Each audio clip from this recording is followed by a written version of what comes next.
Well, our moms think we're funny. So, hey everybody, this is Turk 182, And I'm Acomi. and I am bringing you like late news. Well, I'm not bringing you guys late news. I'm actually bringing Acomi late news. Yeah. But this was something that I mentioned to you a while back, and I was like, hey, and it's like blah blah blah blah blah blah blah, and you're like, no, I don't know what you're talking about. I'm like, yeah, come on. It's like you're like, nope, I've never heard of that. I'm like, really? And I was like, well, shit, okay, well then, hold on, because I got to get all the facts together to really present this to you because, like, holy wow and a half, right? So, Yeah. for everyone else, you probably already know the story, and it goes all the way back to 2011. I didn't realize it went back that far, unfortunately, till I was trying to put everything together because I told you that I wanted to kind of get all my facts straight and stuff so I can tell you the story. Yeah. And so this goes all the way back to 2011. And since you don't know it, I'm going to tell it to you. And I figured it'd make a pretty good podcast episode because there might be other people that just don't know about it. Yeah. And so I'm like, all right, let's go ahead and talk about someone because we've made references to things like this, but never specifically this one. So I was like, let me tell you about a guy by the name of Rob Granito. Okay. Okay. So Rob Granito's story comes to a dramatic halt and end after Ethan Van Sciver and Mark Wade confront him at a comic book convention and say, "You're a piece of shit. Nobody likes you. You're a fucking lying piece of shit, and you're never gonna work in this country again." Okay, so this might be a short episode, but that's kind of how it ends. All right. So how does it start? Well, you've never heard this guy, right? I mean, I've heard you mention the name, Okay. but that's it. So Rob Granito apparently was this guy who was a staple of at Comic Cons. He was and I read 3 different articles. I'm just going to mention them all here, so make sure everyone gets their due. There was an article on the Beat website, or Comics Beat website. There was one on War on Pants, and there was one by Comics Alliance.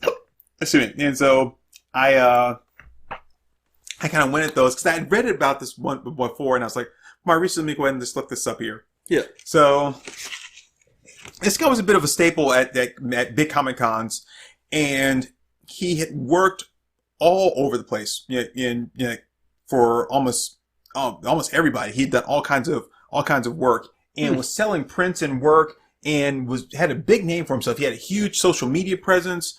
His website showing off the work that he had done and stuff. Yeah. And was doing really well. He was even basically getting like featured booths at cons where, regular people would have to like kind of pay for a table. They were like putting him up in like big time sections or whatever. This guy had done all this fantastic work. And then people started questioning some of the work he had done. Mm-hmm. So he had done things like he had done the artwork for the Calvin and Hobbes, I think was like a postage stamp. Okay. He had done animation, some animation work. Was he an in-betweener? He'd done like some in-between work, and some other stuff. He'd even done, and I gotta find the actual quote that he does, that he says, but he had done basically, you've heard of like ghostwriters? Mm-hmm. Well, he was doing like ghost artwork. Yeah, ghosting. Yeah. Yeah, I've heard of that kind of thing. You have? I've heard of people ghosting their art, yeah. So explain that to me. Well, I mean, it's probably not what he's doing. But, in proper, like, journeyman cartoon work, ghosting would basically be letting another artist sign their name to your work. Okay. So it's like a recognized thing. Kind of like, as a ghostwriter, it's like, I've written these words, but I will let you put your name to it. Right. Pay me. So I mean, it's the same basic thing with proper journeyman ghosting in art is, I've drawn this picture, but you sign your name to it. Okay. And so that's what he supposedly did. But when you do that kind of stuff, and this was actually mentioned in one of the sites and the articles, when you do that kind of stuff, you're generally not allowed to tell people that you've done that. That's kind of the whole point of it, is that you don't get to tell people that you drew this for this guy or this girl or whoever. Well, apparently he had a special relationship with these people to be able to say that, yes, I did work on these books here. I did the ghosting on it, and it's okay for me to tell, or I'm telling people even though I'm not supposed to. So, I'm just gonna read a little bit from different things. All right. So I'm gonna go to the Comics Alliance website here, and it slowly started coming out that that people were saying that, hey, this guy is not who he claims to be. And it slowly started building up, and some people were calling him out at cons. Right. Some big talent were calling him out at cons, but it didn't get to the point that to where it destroyed his reputation until that incident with Ethan Van Sciver and Mark Waid. So that's when it just everything came crashing down. So yeah, so he claimed this is what he did. He misrepresented himself to convention organizers as a professional, claimed that he was a ghoster on some work, and had relationships with all sorts of people in the industry. So here's a picture that he did, supposedly that he drew. Yeah. Right? So this is Al Rio, and if I'm not mistaken, let's see. Yeah, Al Rio, he was actually a pretty good penciler. He had almost a J. Scott Campbell kind of style, and only not as J. Scott Campbell has more of like a cutesy good girl kind of look to it. Right. So his was almost like that, but not quite to that extent. And I think he even did some image stuff that were books that J. Scott used to do. Yeah. Then he kind of did some stuff for, I can't remember the one company, Avatar, I think it was, or one of those. Right. And he kind of went more over to the companies do the nude variant covers and stuff like that. And as I remember, because I wasn't here to talk about Al Rio, he committed suicide maybe about 10 or 15 years ago, because I think he was a Brazilian artist. I don't remember exactly what it was that was going on in his life, but he had some issues. Anyway, so here's a picture here of Al Rio's Batman, and right next to it is Rob Granito's Batman. So as you can see, it's pretty much the exact same drawing, except for he made some minor changes, and then for the left arm, he kind of just removed that completely. Yeah. And then it was okay. And he doesn't take the cape all the way down, to cover up the lower half of the crotch. Yeah. He cuts it off sooner and then just shades all that stuff in black. Yeah, he's just trying to black out everything that he's not totally sure about, I guess. Right. He didn't do all the inside folds of the cape. He just blacked all that stuff out. Right. So it says here, and again, this is from the Comic Alliance website, the most egregious example of his art fakery, because that's what it turns out he was doing, is he was lying about all of his art, and that none of what he drew was his art. Right. He had just copied and traced everything and just made little changes to it, right? So he was like the Vanilla Ice of the comic book art world, where he just made enough change to make it his own. Every drawing he did had a tss to it just to make it his own. Damn, that reminds me of that Nad's 6969 chick on DeviantArt. I don't know her. She's 38 years old, and people have been calling her out for tracing every single piece in her gallery for the past 11 years. Wow. Yeah, and I think just a couple months ago, she lost her account. DeviantArt finally shut down her account. But no, I think it was 15 years that she's been doing this shit. She's 38 now. 15 years she's just been taking other artists' stuff, tracing it, and then she'll flip it in the mirror or something, or like change one arm or something. It's bad. So Granito Art Fakery is a piece based on Bill Watterson's Calvin and Hobbes, which is duplicated, flipped horizontally, and made to look more authentically original with added brush strokes around the outside. Then he listed on eBay as a stamp he created for the Postal Service. So there it is. That's totally traced. And then he just put some color like swatches on the outside and makes it like, yep, I drew this. That's just the cover to It's a Wonderful World or It's a Magical World.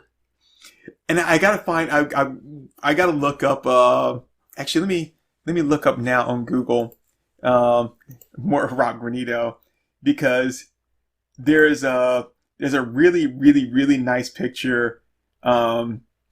And I say nice, and I'm being an ass. Oh, here it is. This one's fantastic. Okay, so, I guess if I can get the picture itself in a bigger size, yeah, because it's so beautiful.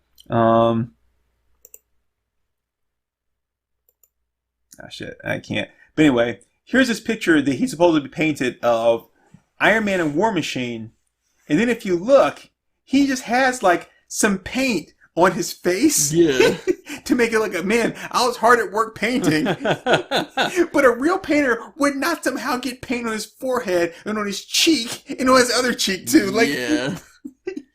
That would not work. And the paint he has on there is like a blue that only matches just the stuff for the arc reactor. Yeah. And no other part of the picture. So, like, at that point there, that's when he got real sloppy and kept hitting himself in the face with the brush.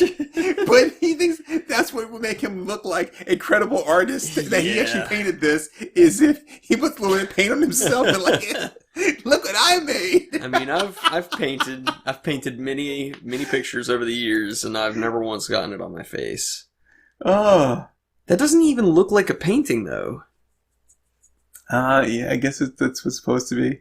So, this is kind of funny too, is that here's a picture of him with Ethan Van Sciver, because before he learned like what a bullshit guy he is. Look at how happy Ethan looks. It's like, yeah, rock on. I'm hanging out with Rob Granito. Oh, so yeah. So people start calling him out. Well, yeah, I mean, that's clearly just the cover of It's a Magical World. Right. Insane. Okay, so he had pictures, like, here's a Joker that he had up as like a big piece of art that was nothing more than this page from the Batman Adventures comic book. Yep. That he just painted or drew or whatever he did to it, and then claimed it as his own. He even copied the shading. Wow. And you see where Joker is reading this newspaper, he just cut it off and just gave him like this turtleneck. But when you look at it, it doesn't match because it's way too wide for his neck. Yep. He couldn't even properly fit the shirt to the character that he quote unquote drew. So it's got this big wide ass neck, and it doesn't even match like the coloring of the color palette, or the shading or anything. Right. It's just this like solid dark. I mean, yeah, it's just darked out again. And you would think if you're tracing, eventually you would learn a little something about like art by tracing, because like, oh, I see how this kind of works. So, okay. See here. When Bleeding Cool, which he claimed to be, published a correspondence in which he claimed to be working on a Batman project for DC with a writer called Jay Didillo, right? Which makes me think of the DC former editor Dan DiDio, right? But Jay Didillo, that he ghost created Brian Stelfreeze's famous cover painting for Batman Shadow of the Bat, that he worked as an artist on Batman the Animated Series. I'm not saying anything. He says here, and quote, I'm currently working with Jay Didillo on a Batman title that has not yet been been released. I worked on dozens of books, The Shadow of the Bat being the Batman title I was on for about 4 weeks. Most of my work has been covers, though. The current took deals with a bit more of the history. Sorry. So this guy speaks and writes like a fucking 5-year-old. The current took deals with a bit more of the history of the Batman than his current exploits, though. I'm going to read that again because that makes absolutely no sense. Yeah. The current took deals with a bit more of the history of the Batman than his current exploits, though. Okay. Jay is one of the big writers for DC.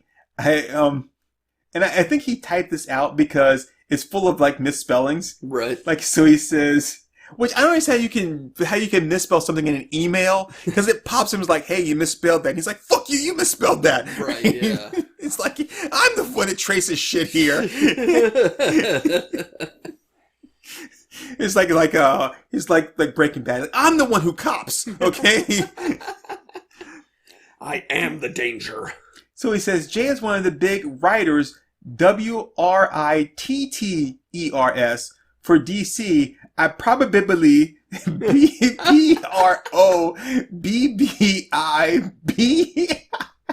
What? Bro Bobby? Bro Bobby? Are we making acronyms here? I probably PROBBIBALY. Spelled his name RITE. Colors range from the shadow with 2 Ds of the bat. He capitalizes shadow, but everything else is in lowercase. Wow. Issues 12 through 25, Teen Titans 1 through 7, Spider-Man with no dash. I did a buttload. He did spell butt right. I don't know the numbers for Iron Man. The same for the animated Batman series, 1092 to 1995. Okay, so I'm going to read all this stuff the way he actually wrote it. Jay is one of the big writers for DC. I probably spelled his name right. Covers range from The Shadow of the Bat, issues 12 through 25, Teen Titans 1 through 7. Spider-Man, I did a buttload. I don't know the numbers. For Iron Man, the same. For the animated Batman series, 1092 to 1995. And the only time that he actually has a period in there is after it says, for Iron Man, did the same. So from where it says J is one of the to the end, that's all just one big run-on sentence with commas. Yeah. Alright, so it's what it says in the article. It said, needless to say, there's no such person as Jay Didello. Stealth-Free's studio mate, Cully Hamner, has confirmed the authenticity of his friend's work. Like that's ever been in question, right? I don't know if his name is Stealth-Freeze or Steel-Freeze because it's only got one E in the steel part. Yeah. So I've heard Roscoe Leroy Roscoe calls him Steel-Freeze. Right. I'm sure he's met him several times, so that's probably the right way. But I've always called him Stealth-Freeze because of the way it's spelled. So, right. So forgive me if I keep mispronouncing your name back and forth. So anyway, in the article it says the audacity of his lies coupled with the explicably imbecilic way in which he communicates have caused some to wonder whether he isn't just a free-roaming psychotic. Imbecilic. So Ty Templeton, veteran cartoonist and contributor to the DC Comics prestigious Batman Adventures, took that route when he learned of one of his drawings, which is the Joker one I showed you there. Mm-hmm. So he draws this cartoon, Ty Templeton does. Okay. Called Rob Granito Funnies. And I guess it's Ty as a rabbit. He's a rabbit. And then next to him is this Rob Granito who has like the paint painted on his face. Nice. And the rabbit says, hello, with me today is barely literate comic imposter and internet man of the moment, Rob Granito. He was like, hey, so Rob, plagiarism, fraud, pathological lies about your career in comics. He's like, you've done it all. What's next? And the way he does this is so great is that he spells like the words in the word balloon the way that Rob talks. He goes, I'm thinking of Clay, C-L-A-Y, claiming I'm the Legit-o-mite publisher of Dark Horse Comics. He goes, oh, bold move. After being revealed, most people would probably take time off to spend with the family. He goes, well, I would, but it turns out the wife and kids belong to a more talented artist. He goes, I should have seen that coming. Are you okay? You look pale. Tough week, man. My stomach is a little upset. Blork. And he goes, what the hell? He goes, oh, I shit my pants. I'm so embarrassed. He goes, don't be. At least it's your own work. He goes, Legit-o-mite. That is so funny. Wow. Wow. I it. suddenly love Ty Templeton. When he's like, don't be. At least it's your own work. Oh, dude. I mean, everything there. The way he writes, the paint on his face. It's like, God damn. That last line was like a fucking sucker punch in the dark. Yeah. It's like, holy shit, you fucking murdered him, dude. Calm down. Oh, the police were going to file a charge against Ty Templeton, but they were like, yeah, but really, there's no crime here. But he straight up killed that guy. Yeah, he did. Yeah, that was, whew. Oh, so there's a lot of stuff out there about him. And like I said, that's when like shit got really bad. Was at was it the MegaCon? Let's see.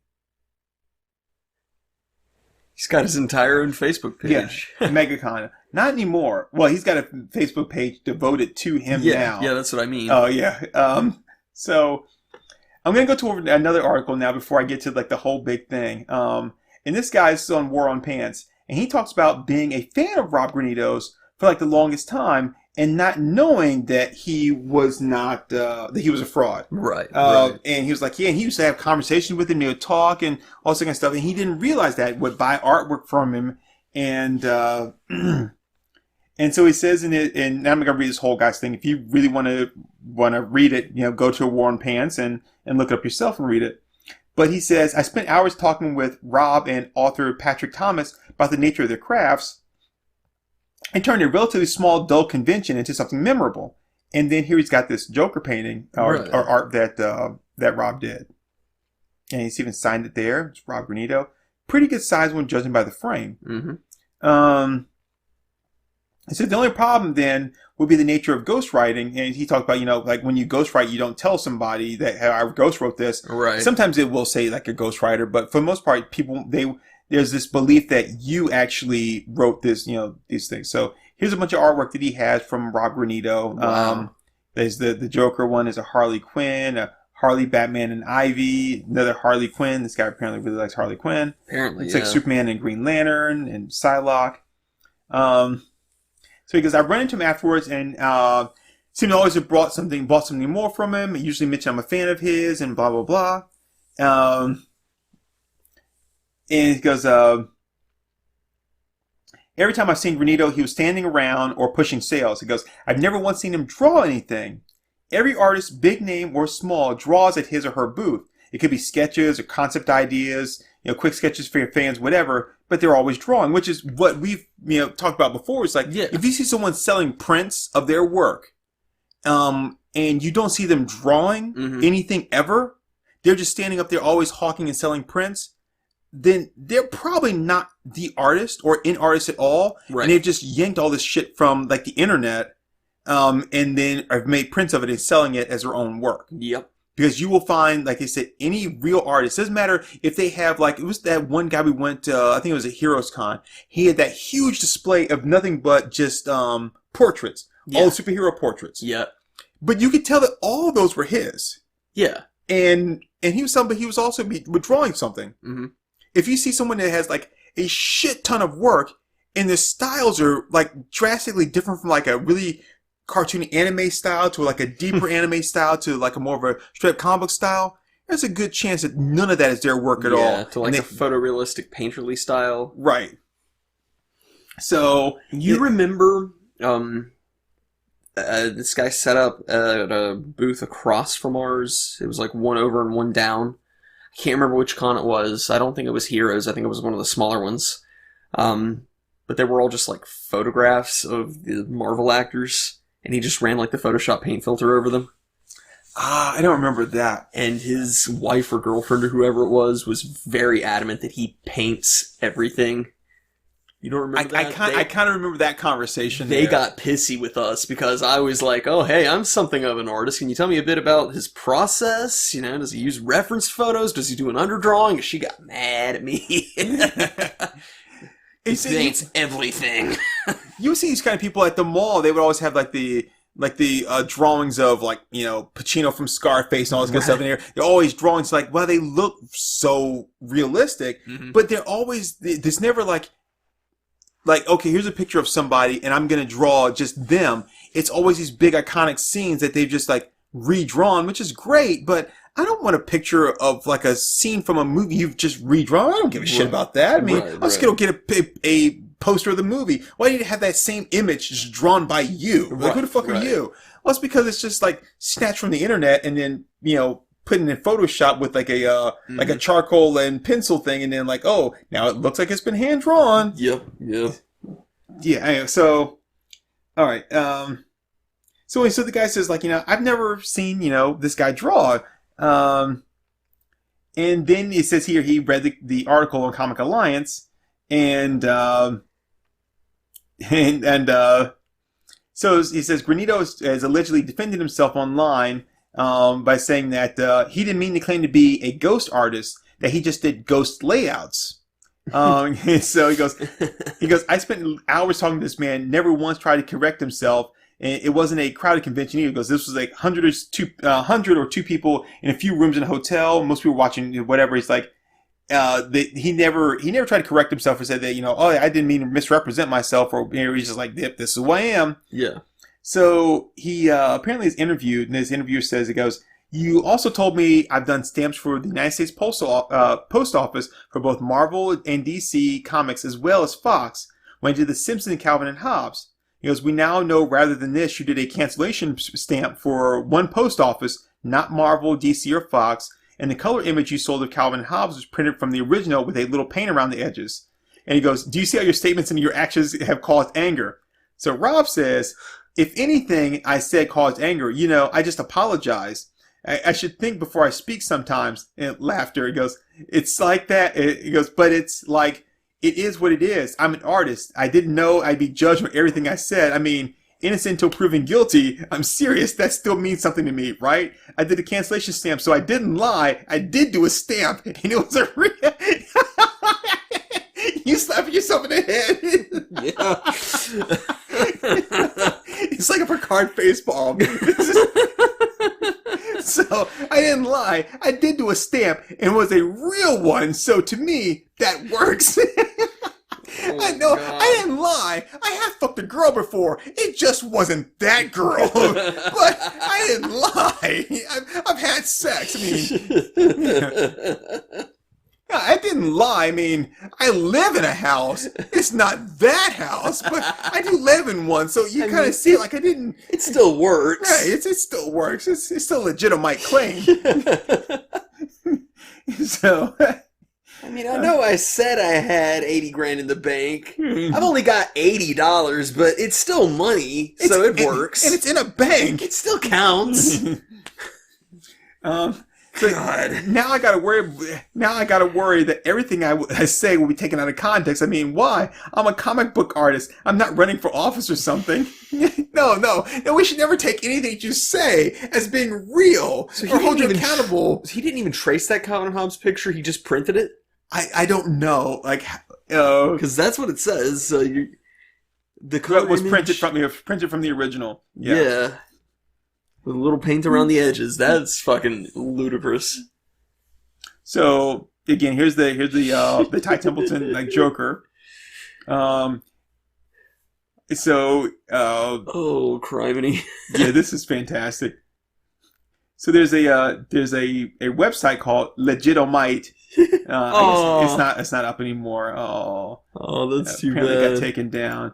But you can just Google like him and Rob Granito and find, like images of all of his stuff. So anyway, the Joker picture that I showed you at the top there is from this issue of Batman, number 451, by Norm Brayfogle. That, again, if going back to it, if you see somebody whose artwork has taken several different styles, right? It's probably not that work. Most people don't vary their style that much from like, you may vary it up for a particular book. Right. But you're not going to I'm going to draw this one in this style, and I'm going to go back to this style, and I'm going to go back to this style. As someone right now who is trying different styles to, for different types of books you want to do, or just to vary your style up. Right. Like, you tell me, because I'm not an artist, when you start doing a certain style and then you're like, I'm going to go back to this other one, you normally don't go from like picture to picture, right? You're just like, I'm going to do this one in this style, and then I'm going to go back to do this other style. It's like, I'm going to draw this picture here in this style, and now I'm going to go do this one in a different style. Yeah. Because you're looking at it from a different perspective, right? Yeah, yeah. And I mean, for me, like, I kind of varied up from like book to book. If I'm going to do that. But, I mean... But not from print to print. Right. No, like, I kind of have just, like, a specific style for my prints, too, but, you know, it's weird because, I mean, I also don't just do piss takes on other artists' styles unless I'm intentionally doing something, like, kind of a parody. Mm-hmm. Or, like, if I'm doing, like, a drawing to mess with you or something.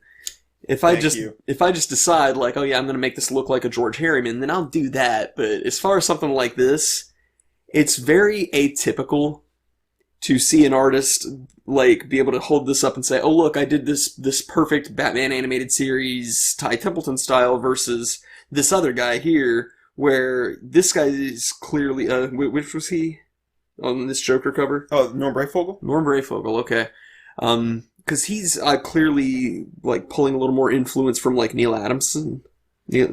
So, Brayfogle created, what's the guy's name?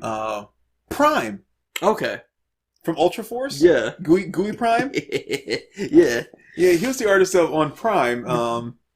Yeah, he's got more of that, like, stylized realism rather than kind of like that sleek Bruce Timm animated style. And so it's very atypical, speaking as an artist, to have people work in all that. Or I guess I should say it's atypical to see them do that with equal competence. Right. Because, like, I mean, you've seen me kind of switch things up, like when I did that Tommy Wiseau Kanye West picture. Yeah. And I was kind of doing, like, a Mort Drucker thing there. That was really good. Thank you, I appreciate that. But, yeah, that was, like, one tiny little picture, too. And it was very obvious to anybody who knows my work that, like, that's not my comfort zone. That's not the style that I'm really good at. So, it's pretty obvious to me, and maybe I'm just about to throw out a false accusation here, but what I typically see when I see artists doing this kind of thing is that he's taking these images that he likes, he's using a $20 projector that he got from Michaels, and he is just projecting that onto his canvas and tracing it that way. So that's my take.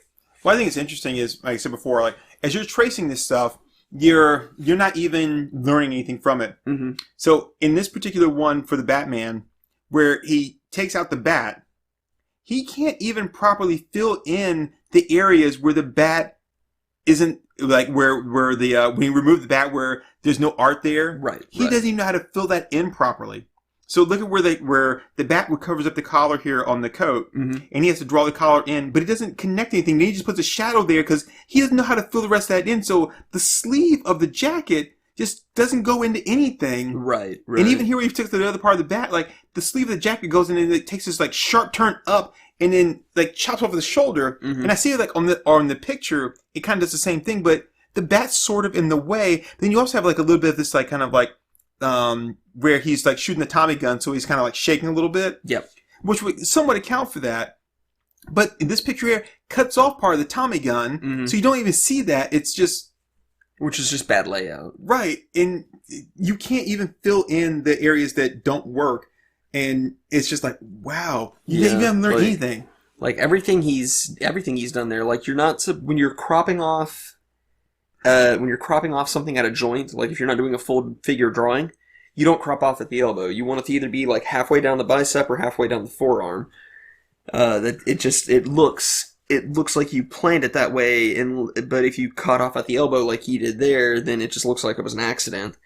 And, I mean, obviously, the fact that he's using his hands in this picture, he's holding the gun, you want to show what he's got in his hands. Right. You can't see that at all. So, yeah, he just did, like, a really bad job there. Like you're saying, cutting off the elbow, as you're looking at it, your eye just automatically looks like the rest of the image, even though it's all white, is the rest of his arm. Yep. It makes his arm look twice as big as it should, because your mind is filling in that because it hasn't been cut off properly. Mm-hmm. So yeah, it's just he's just wow. Yeah. That's all I can say is he's just wow. Yeah. And look at this like Joker. So on the actual comic book, when we look at it, you see how he took the I'm not sure which way, like here, like the Joker's bottom lip is much fuller and red. But when he did it, he gave him a thin lip and then made the rest of it like his gums, which just looks really bad. Yeah. Yeah, it loses a lot of its body. So now I'm going to go over to the Comics Beat site, and now we have the picture of him standing there with two of his pictures, just looking like, just grinning like a fucking idiot, with the Steel Freeze Batman that he ghost laid out, and I think this is like another a Ty Templeton maybe Wonder Woman. Kind of looks like it, yeah. All right, so, and of course they're doing the same thing. Like, look at this guy.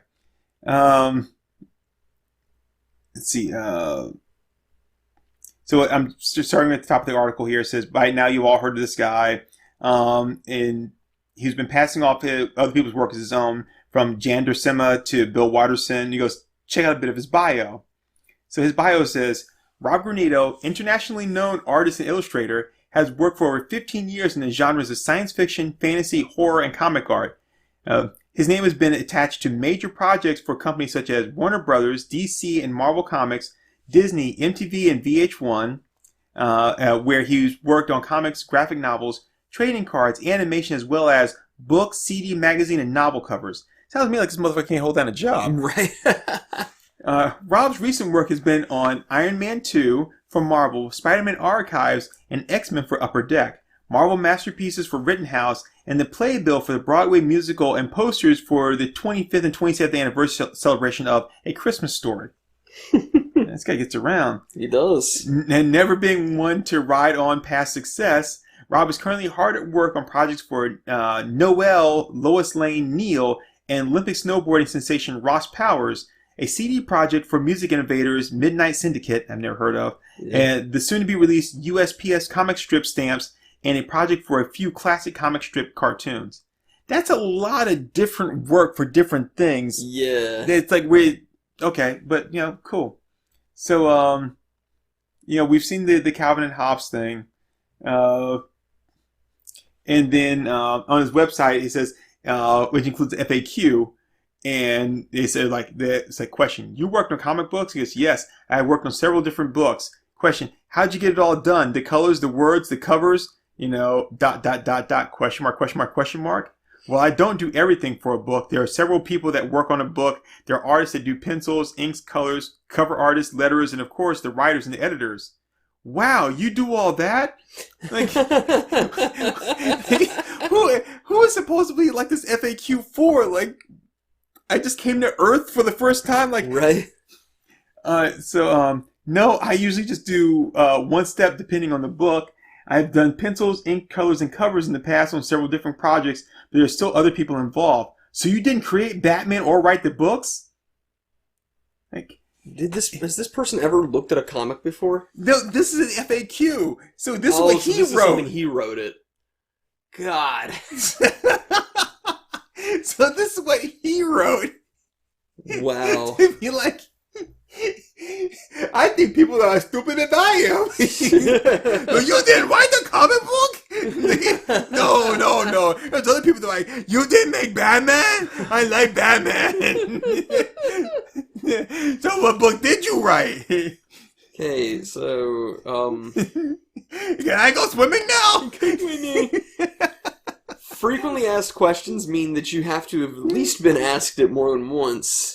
I don't think he's even been asked any of this shit once. Like, I refuse to believe that somebody walked up to this guy and was like, so you made Batman? But you look like you're in your 20s. He's been around for 80 years. There's nobody on this planet that stupid. Oh, well, not nobody, but majority of people, let's say. Nobody on the planet this stupid could possibly have found their way to him and thought, I did it. I found the creator of Batman. I have to pick his brain.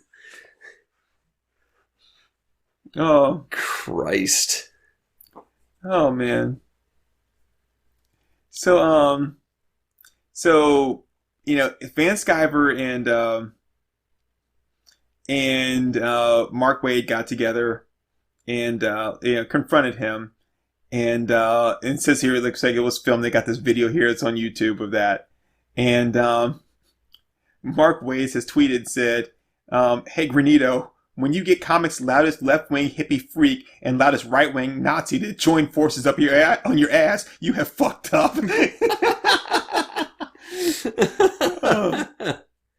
Man, now all he's got to do is piss off the Wizards. Get Alan Moore and Grant Morrison on him. He'll have a complete set.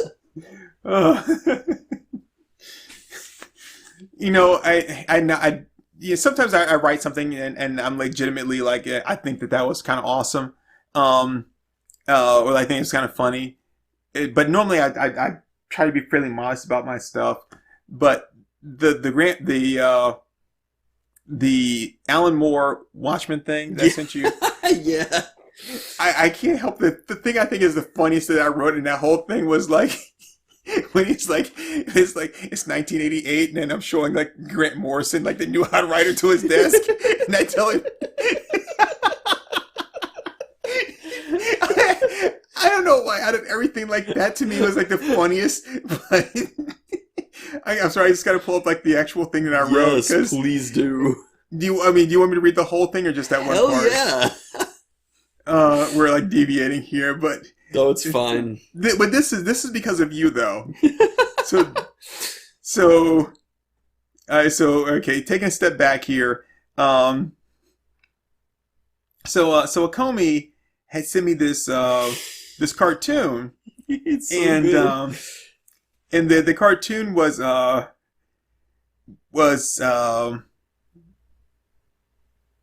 on.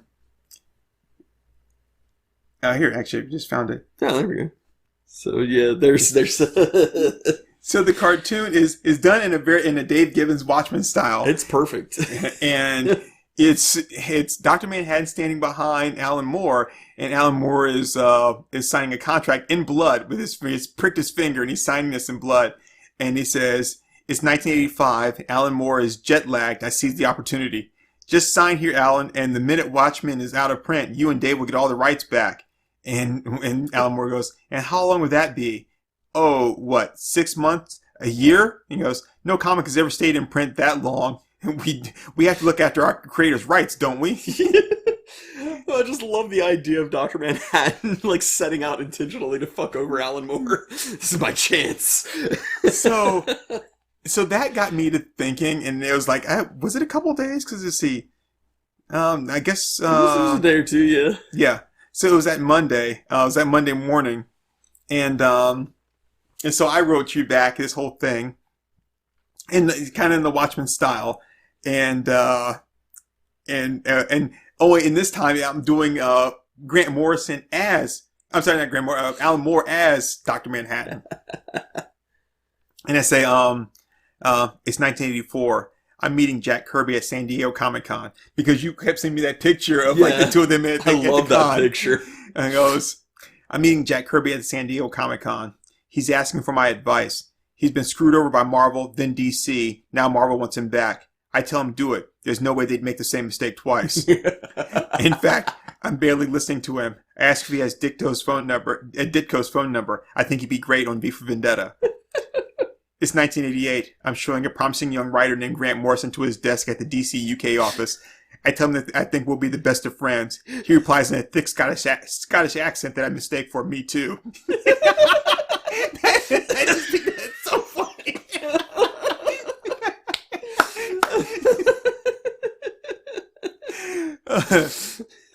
It's 1986 and Marvel wants me to write Spider-Man. I'm not interested, but I toss out some ideas. Craven kills Spider-Man and assumes his identity. Doc Ock kills Spider-Man and assumes his identity. Spider-Man is actually a clone, and the original Spider-Man resumes his old life. Spider-Man gets married, then divorced. Marvel politely declines. It's 1982. I break into an old printing company and bathe myself in the ink of a brand new printing press. It's my way of dedicating myself to the medium. It's 1989, New York Comic Con. My fight with DC over creative rights has gone public. I'm being grilled during a Q&A session about From Hell. He goes, Alan, are you aware that you signed a work-for-hire contract, aren't you? Alan, is it true that you're sabotaging DC's efforts to turn your work into movies and TV shows? What about Marvel firing Kirby? Jack, they screwed him over again, took his fresh ideas and fired him. I hadn't heard. Isn't it true he was fighting for creators' rights back in '84 and you convinced him to return to Marvel? I just want creator owned. He goes, Kirby says he may never draw again. I just want creator owned!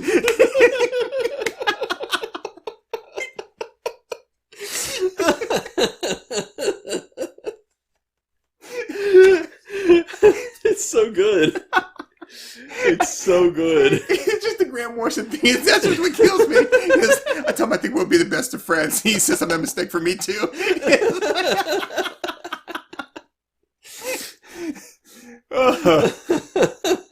Okay.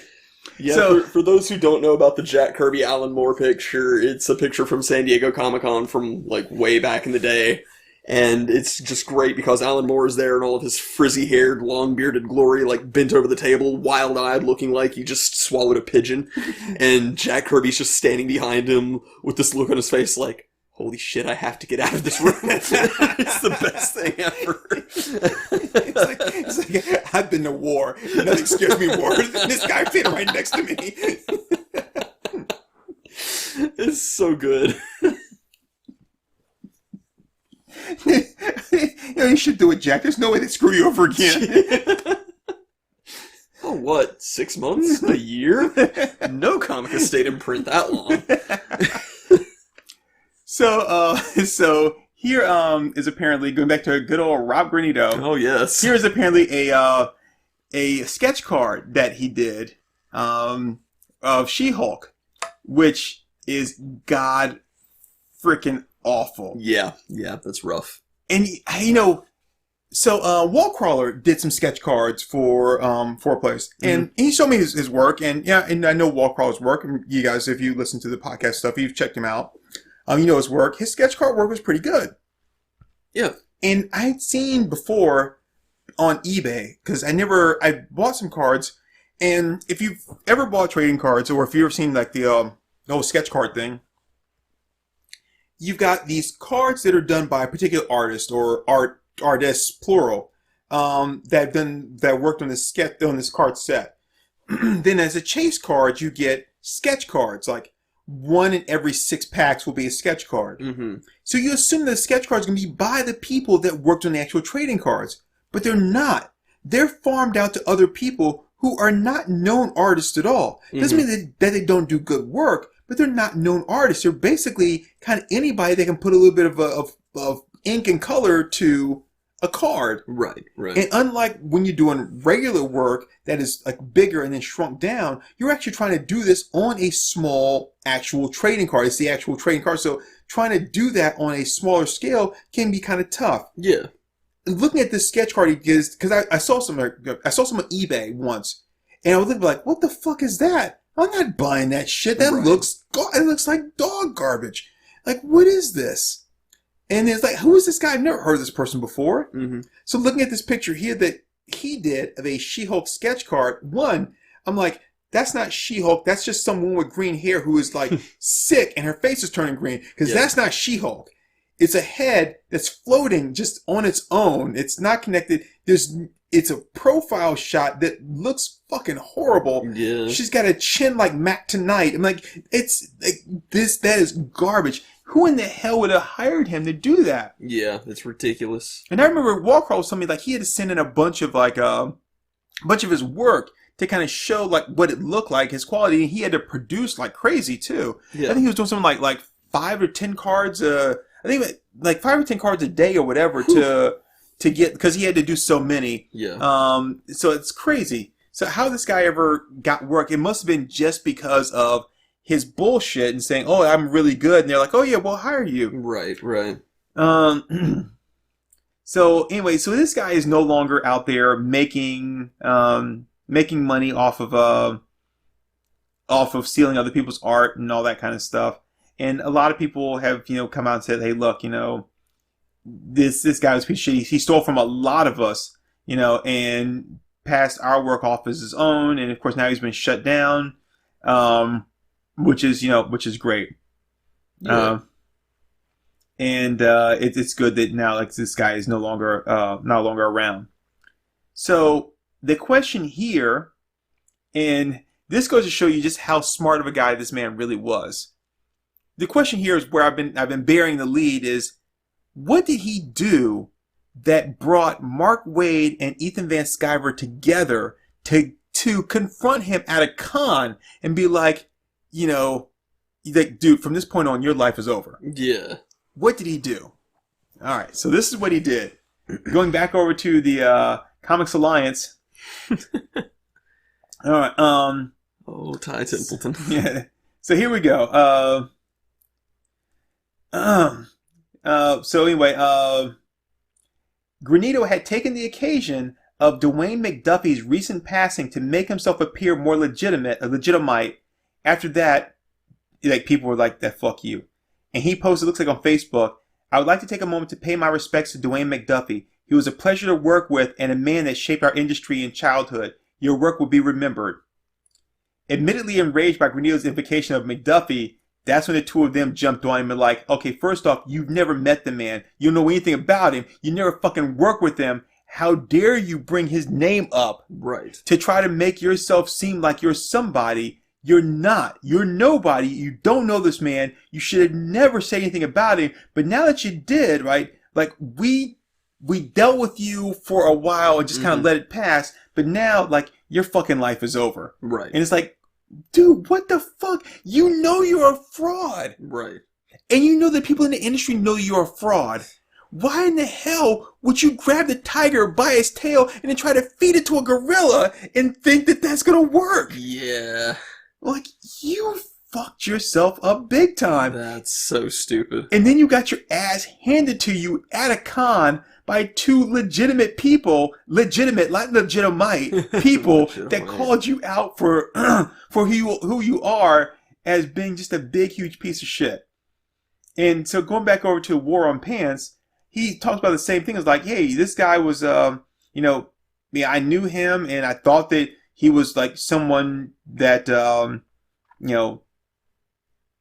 he was someone that was reputable, and then turns out he wasn't. So anyway, Mark Waid told the story on this thing here. Tells the story of what happened. He goes, "It's just that when I heard he tried to capitalize off Dwayne's death, that was the last straw for me. I saw Red and stormed over to Ethan. We were both livid. I told Fraud Boy in no uncertain terms that I will personally contact every convention that there is and warn them not to give him a table. And if they ever want to see me or my friends there ever." I also screamed at him when he said, "Well, truthfully," and so like that and I said that he's not allowed to use that word ever. That word means nothing coming from him. And I believe the exact end quote 2 hours before the show closed was, "Make your money here because it's your last convention. Do you understand me? It's your last show." That's right. I was so pissed I unilaterally appointed myself sheriff of all Comic Cons. He goes, "I think my favorite moment was when this kid said to Ethan, after lying, when he asked if he'd actually claimed to have worked with Dwayne, a claim he absolutely made. He goes, 'I just considered him a friend. Same as I consider you a friend.' Ethan growled and said, 'Let's make this clear. I'm not your friend.'"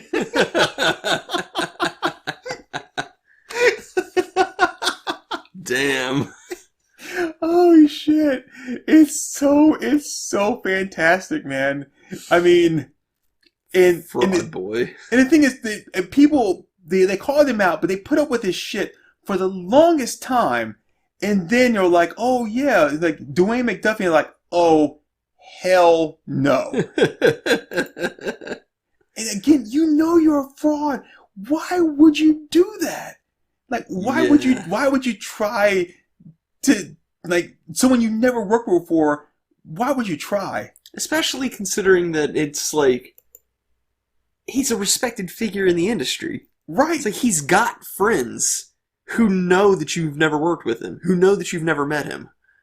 So of course someone's going to call you on your bullshit. Look at this picture of him here, with this like Riddler, which is clearly like from the Batman animated series. Like, yeah, it's traced. That's Ty Templeton. I mean, yeah, he's no longer looking happy there. Look at him there with this gambit that he's supposed to be painted. And you've got this image here, this Kubert picture here, and then this one here. And while that's the Kubert picture, the other one here actually looks like a Joe Jusko that was done for one of the either one of the card series, or it might have been one of the they used to do like these like pinup art things. And I think that one looks like one from the Fleer card series. And he's claiming it as, I'm like, dude, like, anybody could look at this shit and tell, or any, I guess, real comic book person could look at it and clearly tell that is not your work. Like, look at that. Grand Theft Auto. It's a picture of him. That is beautiful. Oh, that's wild. Oh, shit. Oh, that's wild. Is this... I don't know if that's him or not. I don't know, but like the title of the post is "Post Your Sick Rob Granito Sketches." Oh shit!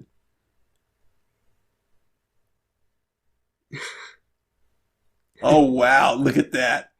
So this is looks like it's a sketch cover. Yeah. And it's Spider-Man like falling upside down, like in a city where like the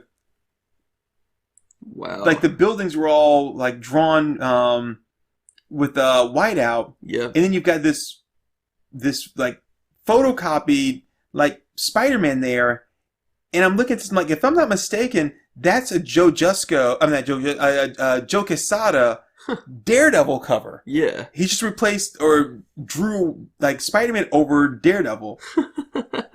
Wow. Oh grief. And somebody just posted the Mona Lisa. Oh man. Yeah, I painted this. See all the paint marks on my face? Is that supposed to be him drawing or painting this Iron Man? Or is that real, or did somebody like Photoshop that in? That might be a Photoshop. The title is "Don't Judge Rob Granito" on YouTube. But look at this. See that dark outline there? Yeah. So I'm not sure if that's really him or not. But I mean, dude, and look at he's like, and the thing is, he's posing with these pictures and stuff so happily, right? Like, yeah, that's me. I did this. Like, dude, come. Oh, here we go. Bleeding Cool has a bunch of stuff about him, and oh wow, so okay. So Acid Pop-Tart, I guess, was a model. She goes, I had another artist point this hack out to me. I'm the model of, he seems to have so much work of. I was the one who posted about him on DeviantArt. I assume when things went quiet, I had so much, I had so much other stuff to tackle that going after him legally wouldn't be needed, as the only things I was aware of were eBay auctions. He got several of my photos that had been poorly painted over, and by painted over, I mean he did like 5 brush strokes and then called it his art. The most noted pieces he ripped off are that he keeps calling Lady Death or Voodoo Chick is in fact my copyright character Voodoo Baby. He actually used 2 photos that were published in magazines. He goes, I didn't realize this guy was that far over the edge. Seriously, he's ripped off everyone on the planet. I'm glad others are taking notice, and I hope that we put the heat on him. So anyway, it's on Bleeding Cool, and there's pictures of this Acid Pop-Tart chick. And then I guess he darkened in some stuff and cropped a picture and gave it like a different color tone. And yes, I mean, here's the thing, it doesn't even look like artwork. It looks like a photograph. Yeah, that's clearly just a photograph with some filters applied to it. Right. So how are you calling that like your art? It's not even, art. I mean, if you were a photographer, I would say it's your art. But if you're calling yourself okay, here's another one of her. And then I guess where he painted over it. But again, like she said, like there's nothing that you actually really did. It's not transformative. Right. But my contention here, what I think happened is that he just photoshopped her photo onto a canvas. Nah, it's possible. Because you can add a couple brushstrokes here and there onto a photo.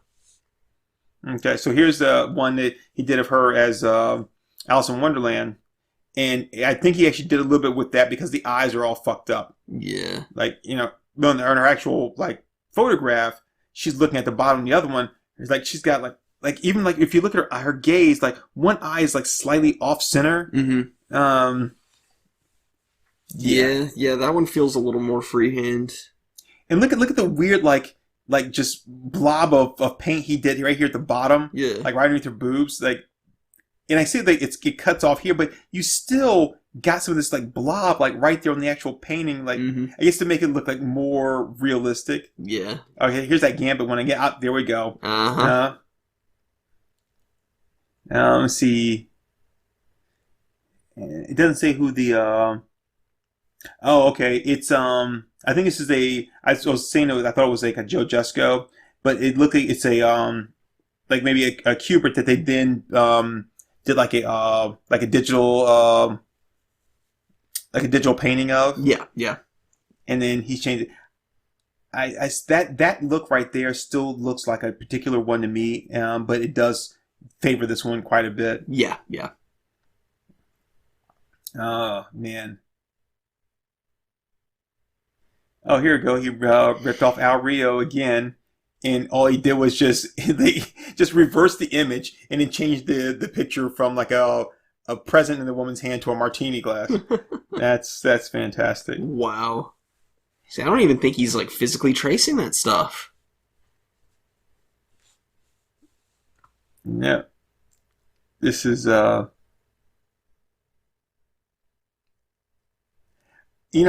bad as RC is when he's trying to cover up stuff or like add in things that he didn't do. Yeah. Here's one of like supposed to be Catwoman with her boobs hanging out. I can only imagine what his fucked up idea like boobs look like if he drew them. Like, can you imagine if like he drew a character with boobs and then Rob Liefeld drew a picture with dick? Like, I was just about to say that. You beat me to it. It's like the two Robs, Liefeld, Granito, in the most disgusting aspirated book you've ever seen. These body parts don't match. Oh, here we go. Jander Sima of Darth Maul. So, Rob's is on the top, and then Dersima's on the bottom. Oh, he photoshopped somebody in his eye, so it looked like you can see that that he's looking at somebody like a reflection, which that's not how eyeballs work. It wouldn't be over the entire eye. It's not how eyeballs work. Yeah. Oh, and plus he added an additional horn right here at his cheek, which is really stupid because if you know what Darth Maul looks like, you would know he doesn't have a horn right there. So you adding that in doesn't make it your work. Just actually destroys the actual like character. Yeah. The only other thing he did with that was up the saturation a little bit. Yeah, and then he darkened in, or that might be part of the other part. He darkened in the lightsaber some. Yeah, that's all part of it. That's why the reds are a little bit deeper there too. Yeah, it's all just saturating. Oh, there's another Gambit. Oh my god, that face is all fucked up. He must have tried to freehand that one. Wow. It almost looks like his hand is like he's like letting go of somebody, like he's falling backwards, going, "Let me die! I don't want to live in this world." Giant robot, just kill me now! I don't want to be a Rob Granito drawing. Oh my goodness! Well, this guy. Okay, we have some of his real work here. They did these sketch cards. God, look at that Nova. He doesn't even look. They would call Nova Buckethead. He looks. He has like a bell on his head. See, his cards were totally mixed medium. Some were acrylic paint, some ink. Some of the cards actually got rejected for being swipes. Mostly the Spidey saying that they were Ramadas. As I don't think that was actually funny. With the 20 plus years that they worked on the books, I don't think it's possible to do a Spider-Man that doesn't in some way look like theirs. Okay. Well, he must have ripped this off. He must have written this. All right, so let me go back here. So you can hear him talk about himself, how he's working for MTV, VH1, Disney, Marvel, and DC. around the 6-minute mark. There was a YouTube link, but I don't think that's still there anymore. Someone wrote, oh, and apparently he managed to get on a couple of Marvel sets via Upper Deck. Most of his cards were rejected as swipes, but apparently collectors also noticed his cards were printed on and then painted on. So I found a few posts about it in card collector communities. So someone wrote, I was just looking at those as well. I think that's legit. I did some of those original art cards for second series, and the screening process for that $1 to $5 a card sketch gig is pretty light. I fully believe he did those because A, it's not hard to, and B, he admits being called out for swiping, leading to some of his cards being rejected. So I guess then Rob writes that the cards were totally mixed medium, some acrylic paint, some ink. Some of the cards actually got rejected for being swipes, mostly the Spideys, which he didn't spell Spidey right, saying they were Ramadas. I don't know who Ramada is. I think that was actually funny. I think he was trying to say Romitas. Wow. Again, you work in the industry, but you don't know who Romita is? Or never spell his name right? Okay. That's just my guess, but I mean, that's like the closest thing, and they were both Spider-Man artists. Yeah. Just with the 20 plus years they worked on the books, I don't think it's possible to do a Spider-Man that doesn't in some way look like theirs. THERE''S. But no seance, SEANCE, in dwelling, take a look and enjoy. So his sunspot is clearly a rip from Bill Sienkiewicz. Mm-hmm.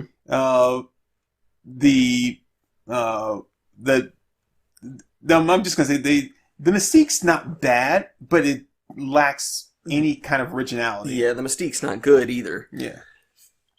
So it says somebody added, goes, pretty sure that's a Deodato Spider-Man. I could be wrong. Heck, maybe it's a Ramada. I don't know who Ramada is. It's Jamal. So anyway, it's just like, wow.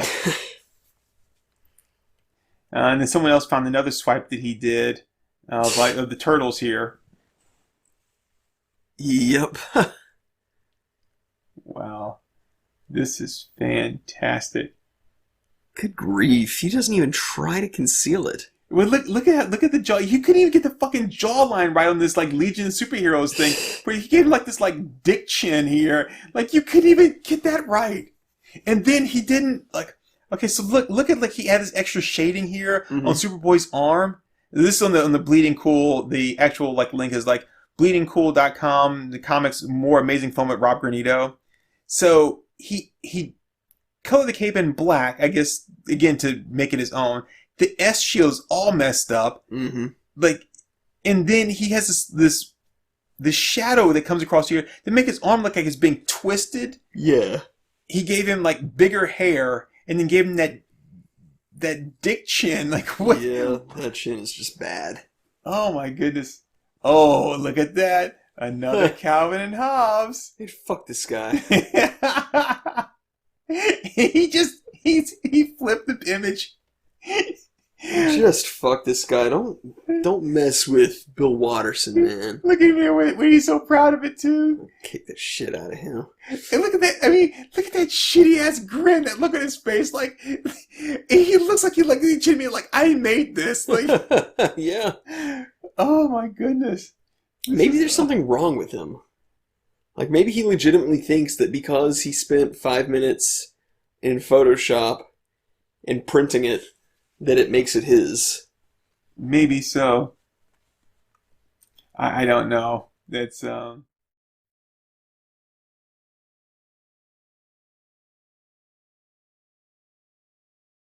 This is, I mean, there's more on here on this Bleeding Cool article where other people have talked about meeting him and like all of his work and stuff. It's awesome. Oh no, he has twins.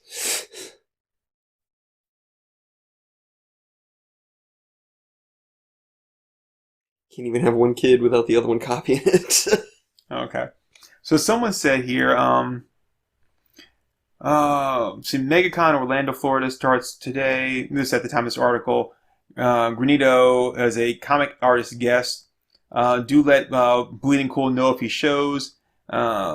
See photos if possible. I understand Wizard World are investigating complaints over the man. But here's the kicker. You've seen all of his art, but from his open Facebook page, this is him showing him a picture with his 2 kids. And they're really small, their babies are really small. Mm-hmm. And he goes, see, how am I meant to feel about that? He's not a monster, he's a human being, and damn, anyone who does approach him at MegaCon, just keep this image in mind. One has nothing to do with the other. I don't give a shit if you have kids. I mean, if Hitler had kids, that'd make it okay. They're like, yeah, but the man's got kids, so don't criticize him too hard. He's human. Right. Yeah. It's like, what, BTK? Oh, he has a daughter, so, I mean, he probably just had a rough house, home life. His wife just probably didn't appreciate him. I don't give a shit this guy has kids. It doesn't make him less of a liar and a thief. Right. You're fucking ripping off other people, claiming your work is your own. You're lying about shit that you never did. You're making a living off of being a thief and an asshole and a liar. I mean, if anything, you should look at that picture and be like, hey, how can I do this when I got these 2 kids? Yeah. And then when they're like, Daddy, how come you don't draw anymore? They're like, well, honestly, honey, Daddy never did draw. Right. I mean, no, I'm not going to look at this picture and be like, keep that in mind. No, fuck you. You should look at that picture. Yeah, his kids are going to hear about this someday. Right. I mean, he's going to have to deal with his 16-year-old kid coming up to him saying, Dad, everybody on the internet says you're a thieving piece of shit. And he's like, well, son, that's not really, I'm a Legit-o-mite artist. Legit-o-mite. God. So here's the funny thing, and it's not really funny. Here's the funny thing about all that is, I just want to go back because I want to make sure that I'm absolutely clear in what I'm saying here. Because, we are talking about a man's reputation here. So if I'm going to say something, I want to make sure that I quote things, correctly. Sure. But as it seems, when this article from Bleeding Cool was done, the article was written on March 25th of 2011. Mm-hmm. And I did not pull this article up previously. I just pulled it up now. And this is March 25th of 2011.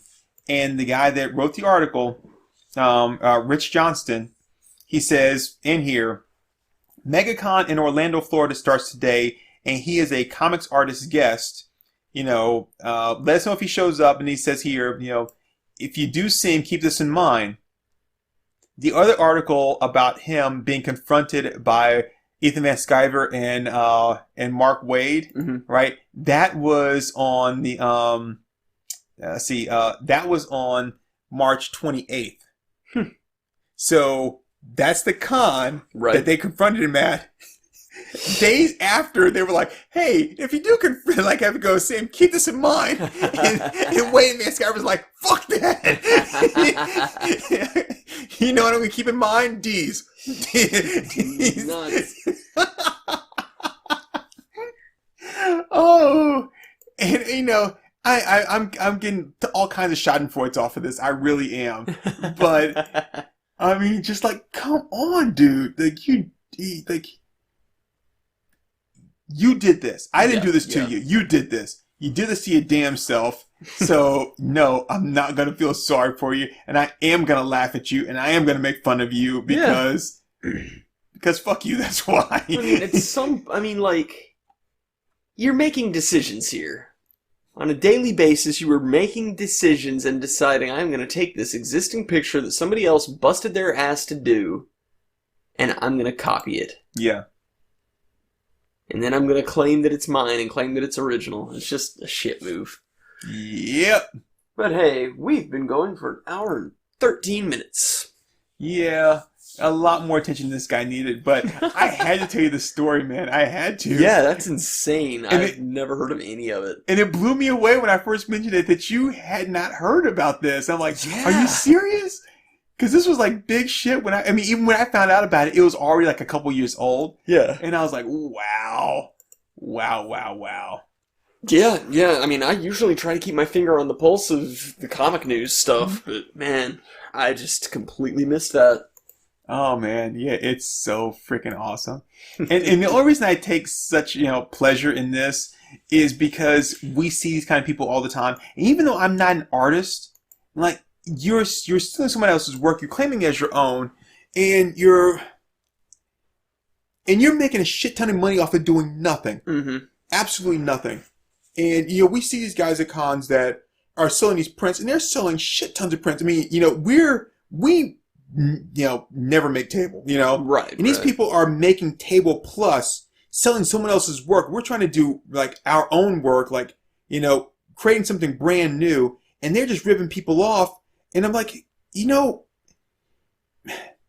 get a real fucking job. And if you can't get a real job, right, then, that's your fault. It's your fault that you got to live out, I don't know, in a fucking cardboard box somewhere or whatever. That doesn't give you the right to rip someone else off and claim their work as their own. And you're not just making a living. It's one thing to steal like a loaf of bread to feed your family. Right. It's another thing to steal a loaf of bread because you don't want to pay for it. Right. I mean, and that's, no, that I can't abide that. Mm-hmm. I refuse to. Yeah. So fuck you guys going around from place to place, putting like thousands of dollars, and it may not seem like it, but they're putting several $100s in their pocket, especially over a couple-day con. Oh, yeah. So you watch these people bring in, like in an hour, they're probably bringing in a couple $100 selling like, prints for like $10 a piece or whatever. Yep. So they're walking away from that making more, in that weekend that I probably make a month, and they're doing this, like 4 weekends, like almost every weekend a con is going on. Right. Just because they don't want to work a real fucking job, so you feel like it's okay to rip somebody else off? Mm-hmm. Fuck that. Fuck you. Yeah. Just bad people. I mean, you deserve to have your fingers broken. And yeah, I fucking said it, and I'll say it again. You deserve to have your fingers broken. Because you're stealing from people. You're ripping them off, and not because of anything other than the fact that you don't want to actually do real work. Yeah. And you think this is an easy way to scam and get over. Yeah. You're not just ripping off the people whose artwork you're stealing. You're also ripping off the people that think that you have made this. And some people don't give a shit. They're like, I don't care. It's, I got this piece of art. And I'm like, okay, well, that's fine. That's your deal. But, if you, even in that sense there, you could do the exact same thing. You could get yourself a printer. You could print off every picture from the internet that you like, mm-hmm. and would be a lot cheaper than going to these guys there. Yeah. So, it's just, I said that's disgusting. You disgust me, and everything about you disgusts me. Yeah. And again, broken fingers. Reprehensible and I'm being nice because the other me would say, fucking cut your fingers off, right? So I'm just saying break them. They'll heal. I'll break them again. But at least at some point there, you'll be able to like open a door, right? As opposed to like the other part of me just says, yeah, let's cut those motherfuckers off. I wouldn't cut off all your fingers, just your thumb and your pinky on both hands. I just wish these people could experience what it is to like make something and then have it stolen. And have somebody else claim that they made it. It's like, if you could just feel just how shitty that feels one good time, then you wouldn't do it. But that'll never happen because you're not an actual creator. Right. So, imagine though if you had a child, and this is your child, and someone stole your child, and then said, no, this is my child. Yeah. No, I gave birth to them. It's like, this child is of my seed. Like, yeah, no, it's not. It's like, no, this is straight up my child. Like, yeah, no. No, and I know it's not quite the same, but in my eyes, it's the same as, and you're hearing a lot about this, and it disgusts me as well. And it more than disgusts, it angers me to no end, which is, like Porch Pirates, which I don't even want to call them that because that gives it too much of a cute little name. Right. Like, just like outdoor home thieves. That's what I'm going to call you, an outdoor home thief. It was just like, oh, I'm driving down the road. Oh, there's a package on somebody's porch. So that's my package now. Yeah. That's essentially what this guy's doing. Oh, there's a package on somebody's internet porch. Well, it's my package now. Like, no. Yeah, fuck those people. Yeah. That's when I wish I had one of those rocket launchers, like from Hard Ticket to Hawaii. And, I mean, yeah, no. Why do you think that that's okay? Well, because I don't want to give a shit what you don't want to do. Right. Everybody else in the world does it, and I wish we could still give people cement shoes. Right. Right. Oh, we still can. Well, I think that there's so many people already on the bottom of lakes and shit that it's like, I think we could make it work. I'd rather just have them shot into space. Yeah, but then they get to see the beauty of space before they die. Not really. I think it would probably like burn up. Like, if we shut him, if we like hurl him out there far. Johnny Depp's not doing anything with that catapult. Yeah. Maybe we could just lease it from him. Maybe so. Just people he like could use that. The money. Yeah. I mean, helping to pay for the goddamn catapult, right? Yeah. Helping him to pay for his bitch wife. Yeah. He probably should have tried to use her to like, okay, now before I put Hunter S. Thompson here, honey, I just want to make sure it's going to work. So just have a seat here. And, but I mean, yeah, we could just put the people in the catapult and then we could treat it like the electric chair. They used to have a thing in the electric chair was like, okay, we're going to zap you like 2 or 3 times. I think it's like 3. I think so. Then after that, if you're still alive, you get a pardon. Yeah. Right?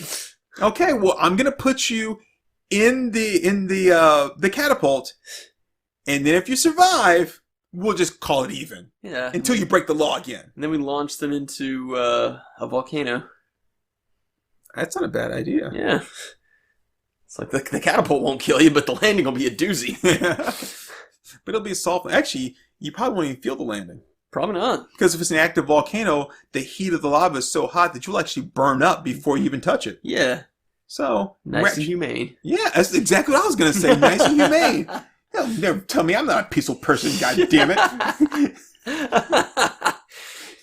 You ever say I'm not, I'll fucking kill you. That's right. Hang is too good for him. Burn is too good for him. He should be torn into little bitty pieces and buried alive. But yeah. We're now an hour 20 in. Yeah. So, there we go. That is the story of good old Rob Granito. Rob Granito. Yes. I'm gonna call this episode Legit-o-mite podcast. Yeah. Yes. He's the internet comic book porch pirate. Oh, that's what I'll call this episode. Legit-o-mite comic book porch pirate. Oh. So I hope you guys enjoyed that. You can go to those websites and read more about it, or even follow along as we were talking. Well, actually, we had done that before now. Yeah. But if you just Google his name, you will find plenty of stuff out there on him and all kinds of articles about him and all the stuff that he did. And you might be like, why do I give a shit about this?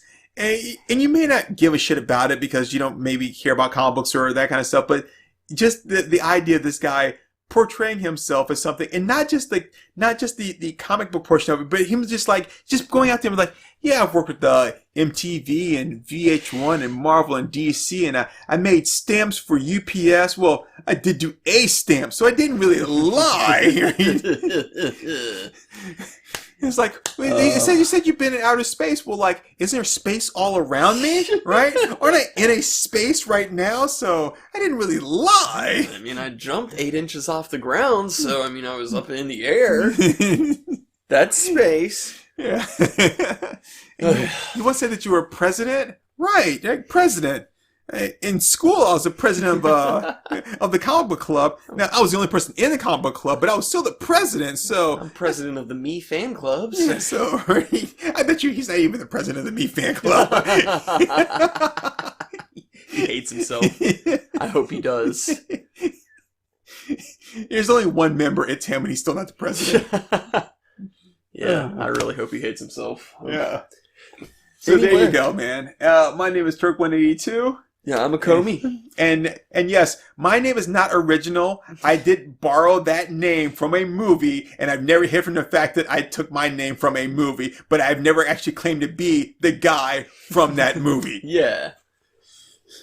My name's off of a random generator, so... But you've never claimed to be the person that created that generator. Yeah. Huh. Nope. I'm just the asshole who adopted the name. Yep. There you go. This is my asshole. And Rob Granito can kiss it. Bye, everybody. Zang, yo.